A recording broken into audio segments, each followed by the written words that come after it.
Et la préfecture de police de Paris s'est vantée du fait que elle avait une arme secrète. Donc au cas où les gilets jaunes, des centaines de milliers allaient déferler sur l'Élysée, parce que Monsieur Macron a dit venez me chercher, ils se sont dit bah ouais on va venir te chercher effectivement. Et donc la préfecture de police, c'est Marianne qui avait sorti la chose, qu'ils avaient une arme secrète. Et c'est moi qui ai donné la composition de l'arme secrète, parce que c'est un gendarme qui m'a écrit, qui connaît bien le sujet. Et c'est effectivement un gaz extrêmement, alors je me souviens plus du nom, c'est un peu compliqué, chimique, mais c'est un gaz incapacitant qui donne la diarrhée, qui fait vomir, etc. Et que la police, j'allais dire italienne, anglaise, utilisait en Irlande, donc pour vous dire, et que eux-mêmes, ils ont mais qui ne arrêté. tue pas, c'est ça, c'est un incapacitant. C'est un incapacitant, mais c'est vous balancez ça et ça l'équivalent d'un stade de football, tout le monde est par terre à vomir. Vous pouvez même perdre la vue, c'est gravissime comme gaz. Et le problème, c'est que ça dépend du sens du vent. Donc, mais est-ce que vous réalisez que Monsieur Castaner était prêt à utiliser ce gaz que même les Anglais ont refusé, ont banni parce que c'était trop dangereux, parce que ça pouvait tuer les gens? Mais c'est gravissime. Et là, vous me dites, il faut tirer à balles réelles. Mais les mecs sont fous, quoi. Qu'est-ce que Mais j'ai lu ça sur des réseaux à tirer sociaux, à balles réelles, mais c'est la guerre civile. C'est la guerre civile. De toute façon, c'est ce que voulait Monsieur Castaner. Monsieur Castaner est un personnage absolument incompétent. Il nous a parlé de sa doctrine Castaner qui consiste à faire venir, vous savez, les policiers de banlieue. La BAC, les policiers de la BAC qui eux savent courir après, voilà. Mais moi, ce que j'ai vu de la doctrine Castaner, parce que je l'ai expérimenté dans la rue quand j'ai couvert la manifestation, c'est que finalement les gens vont dans les rues adjacentes et qu'ils se vengent effectivement et que ça ne sert strictement à rien. Ça ne sert strictement à rien. Monsieur Castaner, pour empêcher les gilets jaunes de venir sur Paris, les a bloqués et a bloqué des centaines et des centaines de gilets jaunes dans différentes gares, dont celle de Bordeaux. On a le film sur YouTube d'une jeune fille qui est toute seule dans sa rame de TGV parce que tous les gilets jaunes ont été empêchés de monter dans le train. Voilà où il en est. Et il nous dit qu'on a le droit de manifester en France. Ils sont grotesques. En Marche, ce gouvernement est devenu... Vous parliez de ça tout à l'heure en disant qu'il a été élu. Oui, mais absolument. Sauf qu'il a déçu, il a trahi tous les espoirs des Français. Et le meilleur exemple est Thierry Ardisson. On peut pas dire que ce soit un garçon d'extrême gauche, on est bien d'accord. Lui-même dit, il nous a complètement déçus. Il est là uniquement pour exécuter les ordres de Bruxelles, c'est-à-dire de respecter les 3% de déficit. On revient à ce fameux 3% de déficit qui est une vaste connerie. Ça a été inventé par l'école de Chicago, je vous le rappelle, après que les États-Unis aient abandonné le Standard Or. Ils sont passés en mode planche à billets, monnaie de singe. Voilà. Et donc vous avez un groupe d'économistes qui ont dit, tant qu'on fonctionne avec la monnaie de singe, on peut fonctionner avec 3% ou 4% de déficit par an. Mais moi, je dis ça depuis des années. Je mets au défi chacun de vos auditeurs de fonctionner avec un compte bancaire avec un déficit de 3% par an. On va voir au bout de combien de temps le banquier va se manifester. Voilà. Oui. Donc, alors, de dire aux gens qu'il faut tirer à balles réelles, mais c'est irresponsable. Mais je ne suis pas surpris. Tous les gens d'En Marche il suffit de voir le niveau de leur ministre, excusez-moi. Mais franchement, c'est vraiment du bas de gamme, quoi. C'est vraiment du bas de gamme. C'est du même niveau que ceux de la France insoumise. Il y a toute une catégorie de la population, de commerçants, d'artisans, pas de gens qui sont dans les riches, Je vois qu'ils en ont ras-le-bol des gilets jaunes qui disent vivement que ça s'arrête, ces gens en font trop, ces gens vont trop loin, ils nous empêchent de travailler, ils bloquent l'économie, à cause d'eux on va être on perd du chiffre d'affaires, j'en vois à Paris, j'en vois dans les grandes villes, à Nantes, etc. Que leur dites-vous à ces artisans et commerçants? Bien sûr que je comprends leur colère, évidemment que je comprends leur colère, mais en même temps, ils doivent comprendre que dans un pays où vous avez, on va dire grosso modo avec les RSA, tous les deux, on va dire qu'il y a 10 millions de chômeurs, il y a forcément, à un moment donné, il y aura un problème gravissime. Et là, on est en train de le vivre. Le monstre est sorti de la boîte. Quand je dis le monstre, c'est la colère du peuple. On a oublié trop facilement tous ces millions de Français qui ne peuvent pas terminer le mois. C'est absolument indigne de la part d'un pays qui aujourd'hui ne fait qu'obéir au diktat de Bruxelles. Je vous signale que c'est Nicolas Sarkozy qui a fait passer cette loi, entre autres qui a donné le contrôle de nos banques à Francfort, la Banque Centrale Européenne. C'est-à-dire qu'aujourd'hui, moi je prends, vous me donnez votre portefeuille, puisque Nicolas Sarkozy l'a voté, et bien pour chacune de vos dépenses, vous allez être obligé de demander ma permission. Moi je m'appelle Banque Centrale Européenne. C'est une mise sous tutelle. C'est une mise sous tutelle. À partir du moment où vous ne contrôlez plus votre monnaie, vous êtes mort, vous êtes esclave. Point. Voilà. Et la France est devenue esclave d'une entité qui s'appelle inhumaine, je dis bien inhumaine, menée par des technocrates qui n'ont même pas été élus. Ne l'oubliez pas. Vous savez que tous les mails du groupe En Marche ont été piratés. Ils sont disponibles sur Wikileaks. Vous pouvez faire même une recherche, les catégoriser.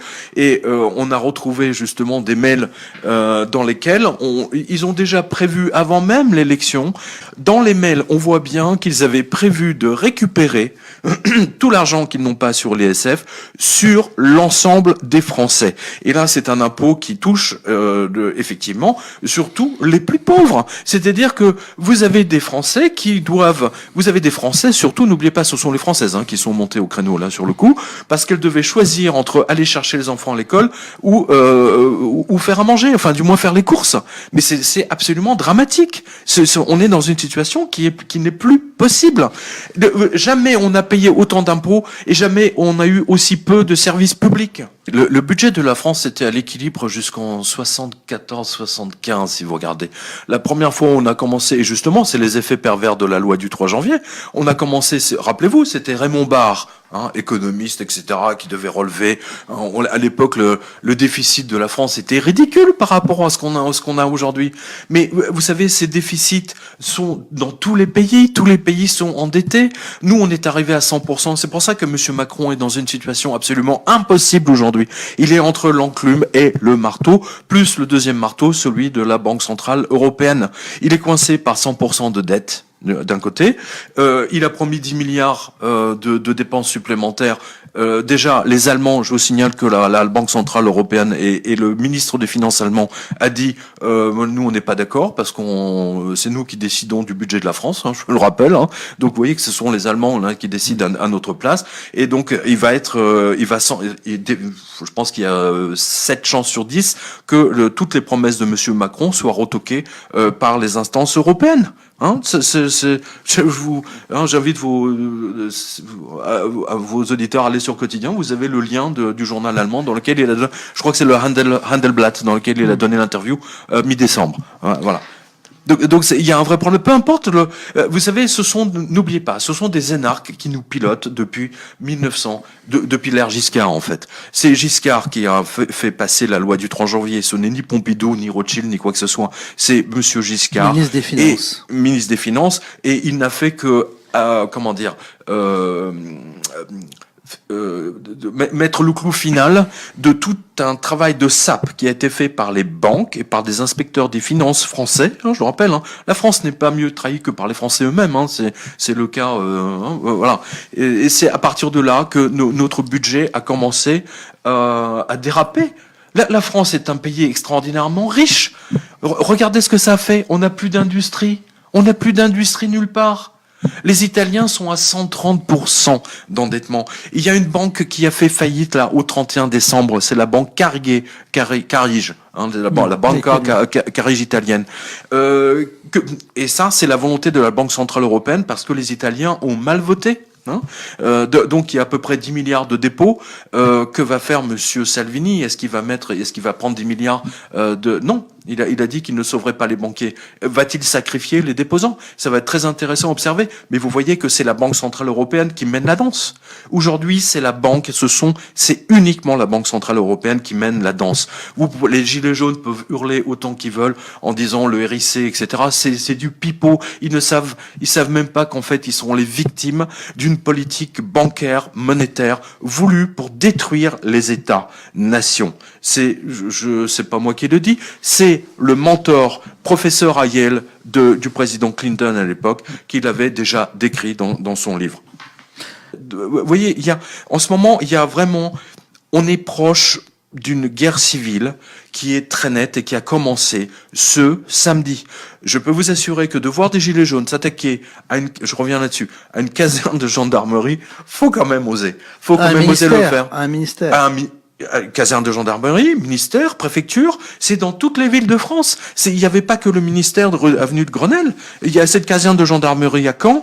Il y a la préfecture, alors je sais plus dans quelle ville c'est, ça me reviendra. Mais enfin bon, ce sont quand même des attaques, c'est d'une violence absolument inouïe. Et ça va monter en puissance, pour une raison très simple. Regardez bien, tous les achats qui ont été faits à Noël par les Français, qui ont acheté des cadeaux pour leurs enfants, etc., à partir du 20 décembre, en carte bleue, ça va tomber fin janvier. D'accord?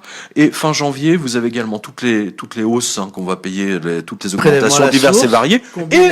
Et voilà, combiné au prélèvement à la source. J'ai vu un chauffeur de bus qui déjà était à découvert au 15 du mois, et il a vu que à la fin du mois, il aura 150 ou 160 euros encore de moins. Donc il va être encore plus à découvert, et ce sont les banques qui vont le matraquer à coups d'agio. Il y a un véritable problème. Et le mois de février va être très, très difficile, je peux vous le garantir. Il y a une violence policière. Attendez, il faut quand même pas oublier qu'il y a une violence policière. Vous savez, j'ai couvert un certain nombre de manifestations. Vous avez tout dans l'onglet reportage, vous les avez. Je trouve ça absolument inadmissible que les CRS utilisent des flashballs et qui tirent à visage d'homme. Non, mais c'est incroyable, le nombre de gens qui ont perdu leurs yeux, qui sont pris des trucs dans la tempe. Hier, c'est un journaliste caméraman qui s'est pris ça littéralement là dans la joue. Il a quasiment un trou dans la joue. Mais c'est du délire. Je veux dire, alors oui, le boxeur a éclaté le CRS, certes, mais attendez, mais vous avez vu le nombre de gens qui ont été littéralement matraqués, et surtout avec les flashballs. Mais c'est un scandale. Moi, j'ai vu la préfecture de police déployer ces camions, vous savez, avec les jets d'eau. Mais moi, j'avais l'impression d'être un détritus sur le trottoir, et que la police était en train de nettoyer les gilets jaunes comme des crottes de chiens. Mais c'est tellement insultant, ça déclenchait la haine chez les gens. Vous comprenez? Ça déclenchait la haine. Et c'est leur seule réponse. Et alors, qu'est-ce qu'ils ont fait? Ils sont allés dans les rues adjacentes des Champs-Élysées et ils ont tout cassé sur leur passage, par la rage. Moi, j'ai vu des gens qui sont venus de Vannes. J'ai vu des gens venus des femmes, des caissières, venues de Saint-Nazaire. J'ai discuté avec elles étaient là à Paris, sur les champs, avenue de Wagram. Mais c'était incroyable de voir ça. J'ai même vu des banquiers, des traders, qui me disaient bonjour, mais qui manifestaient parce que eux-mêmes ils estimaient que le fossé entre riches et pauvres aujourd'hui en France est devenu intenable, purement intenable. Eh bien, vous savez, j'ai fait quasiment 90 signatures, et je vois dans les centres culturels Leclerc, dans les Cultura ou dans les petites librairies, peu importe. Mais je vois les vigiles qui viennent me dire bonjour. Et les vigiles me disent, mais monsieur Jovanovic, vous savez, moi maintenant, la fin du mois pour les Français, là, dans notre région, c'est le 11 du mois. Le 11 du mois. Le vigile, il est habitué. Il voit les caddies, il voit les gens, il voit la fréquentation du magasin. Je vois le directeur du supermarché qui m'explique, ou du Cultura. Vous savez, monsieur Jovanovic, jusqu'au 15 novembre, notre Cultura, notre centre culturel Leclerc, est déficitaire. Il n'y a que le chiffre d'affaires du 15 novembre jusqu'au 4 janvier qui nous permet de redevenir bénéficiaires. Vous vous rendez compte de ça? Et ça, c'est un phénomène tout à fait récent. Il y a une crise financière absolument phénoménale qui est en train de détruire le pays. Et la raison pour laquelle les Gilets jaunes en veulent tant aux médias, c'est parce que les médias le répètent, je pense notamment à BFM, c'est la reprise. Hein. Vous savez, chaque année, c'était la reprise, tout va mieux, etc. Non, il n'y a eu qu'une reprise. Le chômage n'a fait que s'aggraver depuis 10 ans. Hein. Toutes les usines ont fermé. Des milliers d'usines ont fermé en plus. Excusez-moi, mais là, il y a un vrai problème. Personne intelligente et on est devant une révolution. Le degré de contrôle permanent. C'est la raison pour laquelle ils ont voté une loi sur les fake news. Hein, c'est uniquement pour que les seuls qui puissent vous donner des informations, hein, c'est le journal Le Monde ou Europe 1 ou l'AFP. L'élection. On va dire que grâce à l'appui de tous les médias, donc Monsieur Macron a pu emporter effectivement les élections, mais en revanche, il n'a absolument pas tenu ses promesses. Ça, tout le monde l'a vu.